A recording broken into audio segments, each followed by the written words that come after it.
여러분 여기 미국 다녀오신 분 많이 있죠? 뭐 동부에 다녀오셨던 서부에 다녀오셨던 미국에 가보면 두 가지를 느낄 수 있는데, 하나는 인종 전시장이다. 흑인, 백인, 황인종, 또 그리고 놀이땡땡 하면서 멕시칸, 뭐 여러 종류의 그 인종들이, 특히 뉴욕에 가보면, 뉴욕에는 아주 인종 전시장이라 할 만큼 알록달록하고 별 사람이 다 있는데, 두 번째 놀라운 것은 어마어마하게 뚱뚱하다. 예? 그냥 뭐 엉덩이 하나 위에 겨우 그냥 이렇게 걷는데, 아주 굵은 분들 보면 그런 생각이 들어요. 저 사람들은 한국의 지하철은 통과가 불가능하다. 몸집으로 이 통과한다는 것은 너무 굵어서 그런 생각을 할 때가 많아요. 근데 수년 전에 미국에서 이제 아주 재밌는 프로그램을 했어요. 예수님과 함께 다이어트, 교회에서 체중 감량 프로그램을 시작했는데요. 몇 년 전에는 굉장히 인기가 있었습니다. 그래가지고 1년에 수백 개 교회, 제일 많은 때는 1300교회씩 그냥 이 프로그램에 교회들이 참석을 했는데, 여기에 수많은 이제 과체중 사람들이 왔어요. 근데 이제 어떻게 하느냐 하면은, 이거는 일반 우리가 굵은 사람들은 체중을 줄이기 위해서 식이요법도 하고 운동 프로그램도 하고 그 외에 여러 가지 할 수 있는 모든 걸 하잖아요. 근데 이제 교회 체중 감량 프로그램은 간단한 거예요. 간단한데 뭐냐면은, 먹고 싶으면 먹고, 안 먹고 싶으면 그냥 가만히 밥 갖다 놓고 묵상하게 하는 거예요. 기도하고 있다가 밥 먹고 싶은 생각이 들면 이제 먹게 만들고, 이게 아주 단순하잖아요. 근데 이제 이렇게 예수님과 함께 다이어트는 뭐냐면 자연적인 체중 감량인데, 이게 뭐냐면, 인간은 하루 삼시세끼를 의무적으로 거의 먹다시피 아침 먹고 나면 당연히 점심 먹고 나면 저녁, 여러분 대체로 이렇게 하루에 3끼 다 꼬박꼬박 먹잖아요. 그런데 이 프로그램은 뭐냐면, 먹고 싶으면 먹고 안 먹고 싶으면 안 먹고, 이제 그걸 교회에서 이제 식단을 식이요법 하는 특별한 것도 없고, 반찬 똑같이 그냥 평소에 하는 일반 먹는 그대로 하는데, 먹고 싶으면 먹고 별로 먹고 싶은 생각이 없을 때 의무적으로 식사 시간이 되었기 때문에 먹는다는 것은 배제하고 그냥 기다리게 한 거예요. 근데 10kg 이상, 배고플 때만 식사하도록 강조했는데 10kg 이상씩 줄은 거예요. 예? 그래가지고 이게 한때 인기가 있어서 굉장했어요. 근데 그러면 지금도 굉장히 이 프로그램이 많이 사용하냐? 지금 거의 사멸됐어요. 왜요? 이거 음식을 차려놔 준다니까요. 언제나 있어요. 시간 되면 먹고 싶으면 언제든지 와가 이제 앉아가 스스로가 생각해 보는 거. 내가 지금 배가 고프나 안 고프나? 내가 먹고 싶은 식욕이 있나 없나? 절대로 의무적으로 먹지 않고 그냥 먹고 싶으면 먹고, 안 먹고 싶으면 보고 있다가 나 별로 안 먹고 싶으면. 근데 사실 우리가 현대인의 생활에 대부분 별로 먹고 싶은 것이 아닌데 때 됐으니까 먹는 경우 많죠. 우리 12여전대 어때요? 솔직히 인정하죠. 때 됐는데 지금 한 숟갈을 떠야지, 안 그러면 이따가 또 와가 또 먹을 텐데 어차피 먹어야 되는데, 이래가 먹기 때문에 과체중이 되기 쉽다는 거죠. 근데 왜 그러면 이게 프로그램이 한 10kg씩 잘 줄어가다가 왜 실패했느냐? 계속 하다가 보니까 어떤 상황이 되느냐 하면은, 세상 사람들하고 똑같이, 예수 믿는 사람도 똑같이 그렇게 해가 했는데 뭘 빠뜨렸냐면 기도를 빠뜨린 거예요. 이게 이제 밥 앞에 놔둬놓고 탁 기도하면서 내가 주님 정말 이거 먹고 싶은 것이면 먹게 해주시고, 아니면 제가 이 음식 유혹으로부터, 아무래도 체중이 과체중은요, 왜 과체중이 되죠? 아이고 그냥 정답을 말씀해. 많이 먹기 때문에 과체중이에요. 뭐 자기는 뭐 물만 먹는다 그거 안 믿어요 여러분. 물만 먹는다 하면서 먹을 거 다 먹어요 지금. 두 끼만 먹는다 하는데 두 끼가 다른 사람 네 끼 먹는 거로 먹어버린다니까. 항공모함을 유지하려면 여러분 양이 많은 거예요. 그래야 그 배가 움직이 똑같아요 원리가. 그런데 참게 해가지고 안 먹고 싶다 안 먹고 싶다 해가 나중에 절제가 안 되는 거예요. 처음에는 이게 성공했다니까요 이 프로그램이. 나중에는 한 끼 먹는데 어마어마하게 먹어보는 거예요. 그걸 안 먹어요. 그 다음에 또 한 끼, 두 끼 먹으면서 세 끼 먹을 양을 다 먹기 때문에 처음에는 되는데 이게 실패한 이유가 뭐냐면 하나님 앞에 절제된 기도가 없었다는 거예요. 요즘 이 프로그램 안 한대요. 오늘 여러분 금식해 봤죠? 금식하면 여러분 3일 금식, 열흘 금식, 뭐 21일 금식, 40일 금식, 여러 가지 금식이 있는데 금식하면 느끼는 것이 뭡니까? 첫째, 시간이 왜 이렇게 많이 남냐? 여러분 금식하면 남는 게 시간이에요. 안 그래요? 금식 해보셨죠? 먹는 문제가 이게 얼마나 시간을 많이 허비하는 건지. 아무것도 안 먹고 물만 간단하게 마시고 앉아가 기도하고 있으면 남는 게 시간이다. 시간이 많이 나. 두 번째, 금식해보면 어때요? 금식해보면 참 먹는 것이 얼마나 먹는 유혹이 강하다는 걸 알 수 있어요. 음식 먹는 게 얼마나 소중한지 몰라요.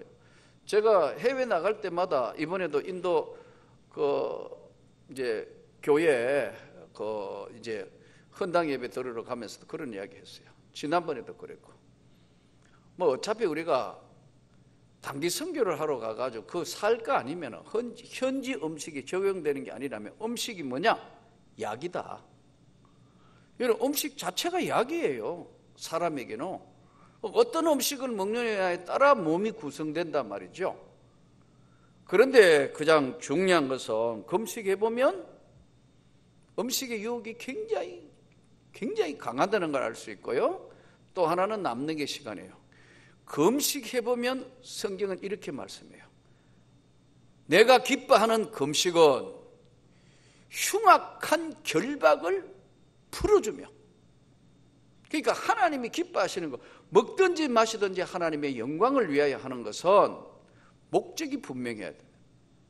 그냥 체중 줄이려고 하면 처음에는 좀 성공했다니까요. 그러니까 사람들이 많이 참석했는데 참다가 한 목에 다 먹어보니까 본전했다는 얘기죠. 우리가 어떤 목적을 가지고 신앙생활도 여러분 오늘 우리가 하나님 앞에 믿음의 목적이 있을 때만 이것이 강한 거예요. 오늘 요한 1서 3장은 말씀의 제목이 사랑의 위력이에요. 사랑의 위력. 그러면 제일 첫 번째 오늘 이 말씀을 전체를 나눠보면 1절부터 12절까지는 범죄에 대한 경고. 범죄하면 절대 안 된다. 범죄에 대한 경고고, 그 다음에 13절부터 24절까지는 사랑의 본질에 대해서 이야기를 하고 있어요. 그래서 이 전체를 오늘 요한일서 3장 전체를 이제 분석해서 들어가 보면 제일 첫 번째 우리에게 주시는 것이 뭐냐면 사랑에는 대상자가 중요하다. 누구를 사랑하며 무엇을 사랑하느냐는 거예요. 사람마다 사랑의 대상이 다 다릅니다. 어떤 사람은 자식이 사랑의 대상이에요. 어떤 사람은 남편과 아내가 인생의 목적이고 사랑의 대상이에요. 어떤 사람은 돈이 일생을 사는 사랑의 목적이고 명예나 권력이나 다 각자 다른 사랑의 대상자가 있어요. 마귀가, 사단이가 하는 첫 번째는 뭐냐면 사랑의 대상자를 바꾸어버려요. 사랑의 대상자가 주님이어야 되는데 사랑의 대상자를 확 바꿔본다. 그게 사탄이 하는 일이에요. 사단이 하는 게 뭐냐면 사랑의 대상자를 바꿔버려요. 그래서 인간은 사랑의 대상자를 잃어버리기 때문에 자기가 추구하는 형으로 바뀌게 됐어요. 부모는 자식을 닮게 되죠. 교회 생활도 오래 하다가 보면 성도들도 목사님 닮아요. 비슷해져요. 여러분 아무리 그래도 저를 많이 닮았습니다.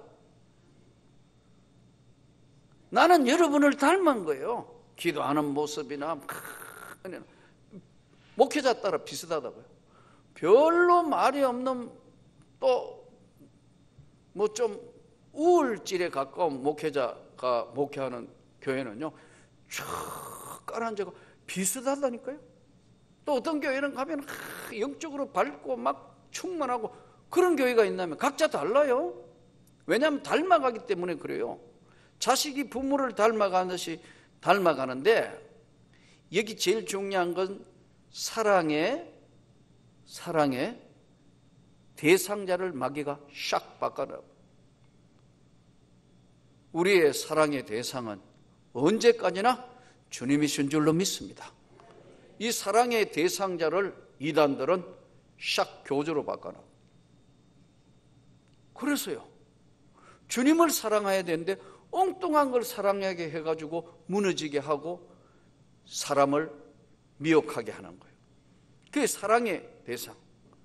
사랑의 대상자를 바꾸게 돼서 사랑의 대상이 누구냐는 거예요.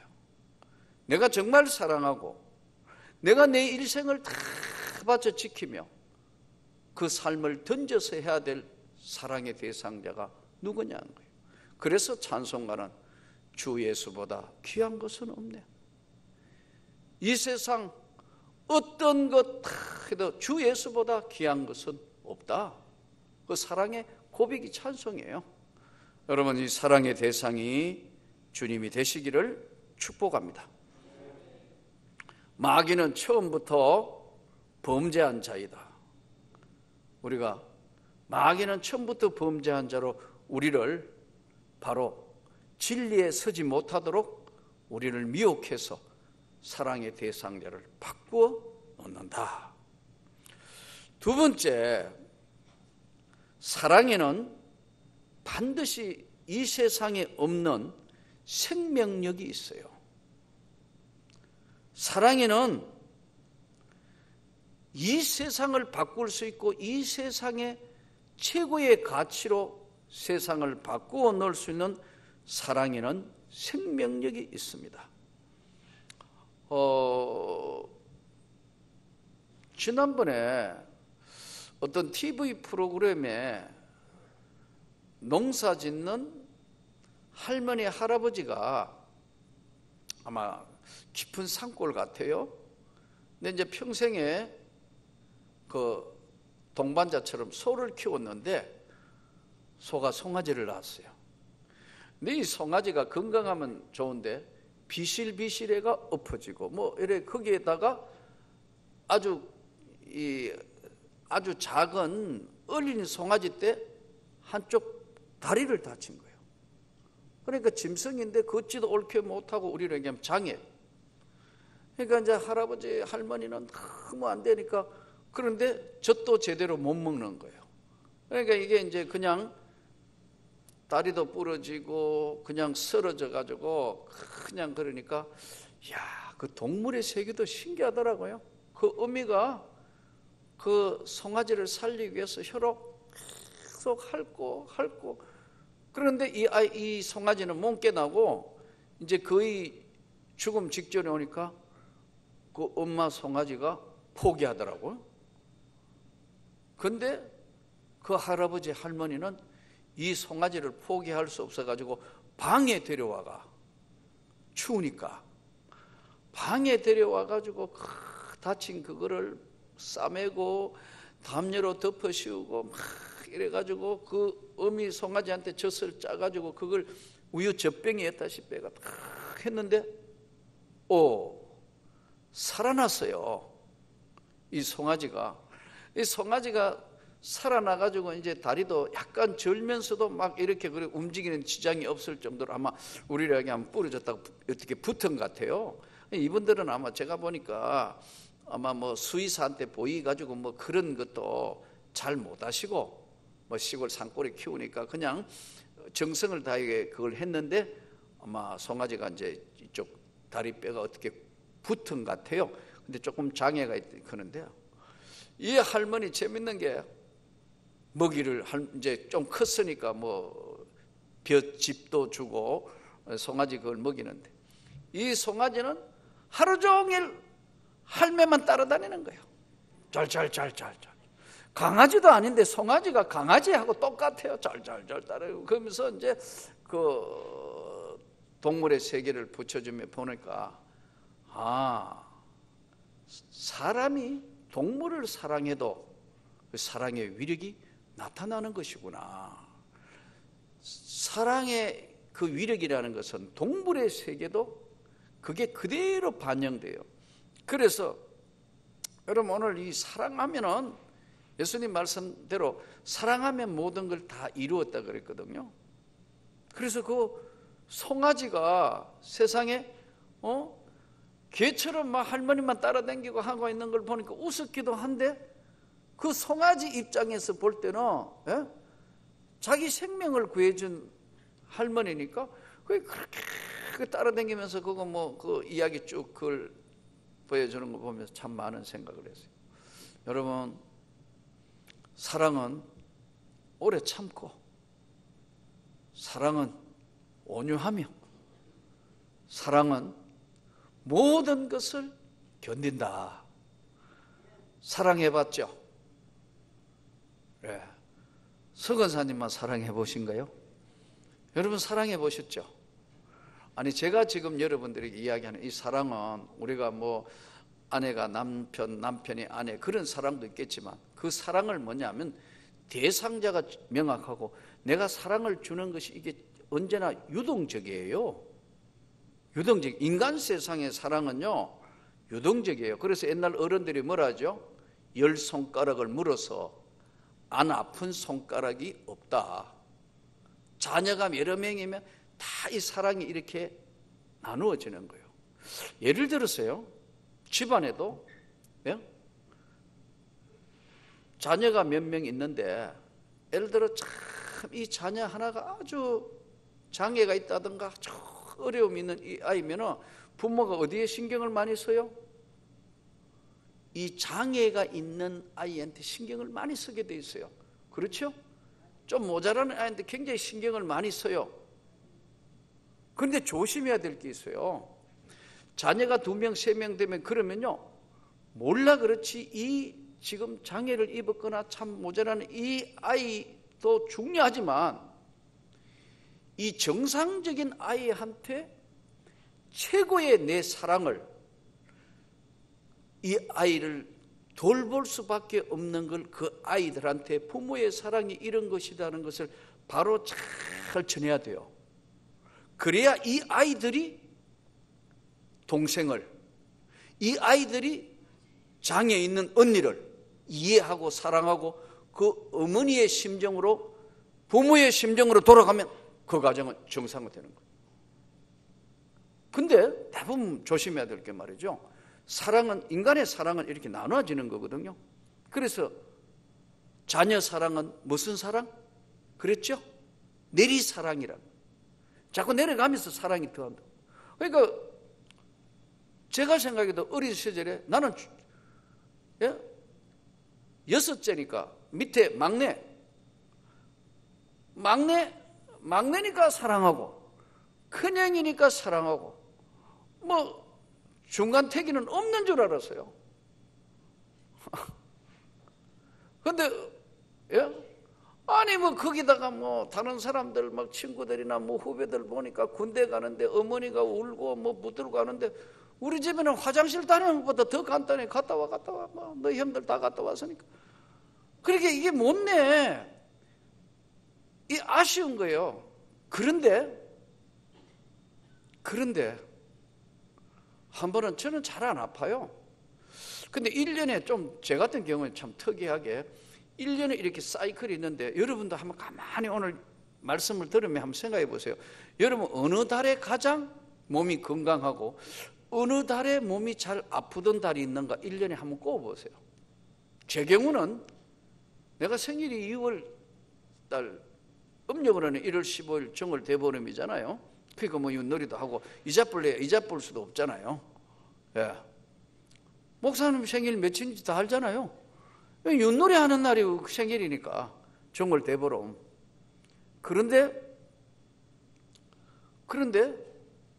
2월 달 되면 참 저는 우리 세상 날씨도 2월이 어때요? 1월은 각오하고 춥다. 그렇죠? 이제 며칠만 지나면 추위는 다 물러가는 줄 믿습니다. 근데 2월 달 되면은 어슬어슬 춥다. 막 한기가. 그런데 제 경우는 2월만 지내가면 참 괜찮았어요. 지금까지. 근데 이게 어느 정도 세월이 흘러가 그 다음에는 그런 자체가 없어지더라고요. 지금은 뭐 1월이니 2월이니 3월이니 그날 갖고 그날이 항상 바쁘다가 뭐 그런 신경도 쓰지 않고 2월 달 되면 야, 이 2월은 건강해야 되는데 항상 그런 생각을 한 적이 있어요. 그런데 군대에 갔다 오고 난 뒤에 그 해로 기억하는데 너무 몸이 아픈 거예요. 거의 몸져가지고 몸살나가 한여를 들어 누워있던 건 난 난생 처음으로 기억해요. 이야, 그런데 이 몸이 아파 꼼짝하면 끙끙 앓으니까 나를 쳐다보면 뭐 예전에는 먹을 만한 게 별로 없었잖아요. 솔직히 뭐 집에 해봤자 무에다가 무 끓는 데다가 거기다가 푹 데워가지고 꿀려가지고 어디서 그 없는 집에 꿀까지 이어가지고 이래가지고 어머니가 그걸 다 이놈아 빨리 먹고 일어나야지 하면서 내 몸살 난 걸 보고 우리 어머니가 눈물을 흘리시는 거 보고 아, 우리 어머니가 나 사랑하는구나. 갔다 와 화장실 다녀온 것보다 더 간단하게 항상 나는 무수로 태어나가 별로 집안에 이게 아무 중요한 게 아니구나. 특히 뭐 부친 같은 경우에도 좀 그랬고. 그런데 그 한 번의 어머니의 눈물을 보면서 아, 내가 참 잘못 생각했구나. 여러분, 사랑이란 가장 중요한 것은요, 생명력이 있어요. 그래서 여러분, 아까 말씀드린 것처럼 첫째, 둘째, 셋째 중에 만약 셋째가 좀 장애를 없다면 장애 있는 이 아이를 사랑할 수밖에 없다는 당위성을 첫째, 둘째에게 잘 그걸 깨닫게 하면요, 부모가 아이 돌보는 것보다 형제가 이 아이를 더 잘 돌본다. 그럼 그 가정은 성공한 가정되고 그 가정은 정말 따뜻한 가정으로 바뀔 수 있어요. 여러분, 오늘 이 사랑의 생명력, 이 생명력이 주님의 넘치는 사랑으로 여러분 가정에 충만하기를 축복합니다. 사랑의 대상, 사랑의 생명력. 그 다음에 사랑에는 반드시 나타나는 게 위력이에요. 사랑의 위력이 있어요. 이 성경에 아무것도 아닌 것 같이 우리가 그냥 예수님이 그러잖아요. 너희 서로 사랑해라. 이로써 내 제자인 줄 안다. 다 사랑하면 이루었다. 왜 그랬죠? 사랑을 할 때는 세상이 감당할 수 없는 힘이, 에너지, 위력이 나타나는 거예요. 그래서 이 사랑은 어떤 것들도 바꿀 수 있는 능력과 권능이 그 안에 생명력으로 잠잠할 때 위력으로 나타나요. 6.25 때 제가 지금 책을 조금 보다가 오늘 뭐 하도 바빠서 뭐 성경 공부도 있고 뭐 여러 가지로 그래서 이제 시작하다가 몰리는데 미국 군인이 본 6.25 참전, 미국 군인이 본 우리나라 6.25 참전에 대한 그 글을 썼는데 그 안에 내용이 뭐 어떤 거냐, 그 중에 뭐 여러 가지 있지만 그 중에 이 미군이 이제 철수하다가 웬 여자가 겨울인데 아마 145 때였는지 모르겠어요. 여자분이 피를 흘리며 죽어 있었어요. 그래서 이제 길 가다가 막 전쟁 난리통 길 가다가 이렇게 했으니까 그냥 지나갔는데 자기 미군이니까 이렇게 지나가면 이래 보니까 그 안에 아이를 포대기를 안고 엄마가 아마 유탄에 맞았는지 숨이 끊어졌는데 이 아이를 끝까지 안고 있는데 아이는 살아있는 거예요. 그 추운 겨울에. 그래서 미군이 이제 너무 놀래가지고 이 보니까 사망했는데 이 아이를 구해서 이제 고아원에 갖다 주게 되고 그 아이에게 관심을 가지고 뭐 계속해서 사랑하면서 했던 그런 이야기 일부분이 내가 참전한 6.25의 그 이야기, 미군 군인이 본 6.25 이야기예요. 여러분, 이 사랑은 언제나 우리가 생각할 수 없는 큰 힘과 능력이 나타나는 거예요. 이 사랑의 절대적인 위력이 어디서 나타나느냐? 십자가에서 주님이 모든 죄를 다 사해 주시는 그 사랑의 위력이에요. 오늘 또 우리가 이 사랑의 위력, 마귀는 대상자를 바꾸고 오늘 이 사랑에는 생명력이 있고 사랑에는 거대한 위력의 큰 힘이 있는데 이 바로 최고의 희생의 사랑, 주님의 우리에게 베푸신 은혜라는 것 다시 한번 깊이 새기면서 이로써 너희 서로 사랑하면 내 제자인 줄 알리라는 주님 말씀 앞에 다시 한번 옷깃을 여밀고 돌아보면서 주님, 내가 주님을 사랑하는 것을 주님이 알게 하시옵소서. 모든 사람이 알게 하시옵소서. 오늘 또 사랑의 큰 위력이 우리 가운데 일어나기를 진심으로 축복합니다.